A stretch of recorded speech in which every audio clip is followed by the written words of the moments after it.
আসসালামু আলাইকুম গাইস, আজ আমি আপনাদের জন্য লইটা শুটকি রান্না করব। তাই লইটা শুটকি খুব সুন্দর করে ধুয়ে নিয়েছি, গরম পানি দিয়ে ভালোভাবে ধুয়ে নিয়েছি।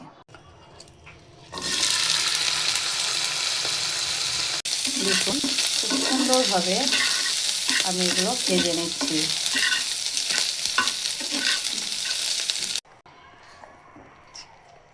আমরা এখন সুন্দর করে মাছটা ভেজে নিচ্ছি। এখন কড়াইয়ে তেলে কিছু পেঁয়াজ ভেজে নিই। এখন আমি সব মশলা একসাথে বেটে রেখেছি, এই জন্য একবারেই দিয়ে দিলাম।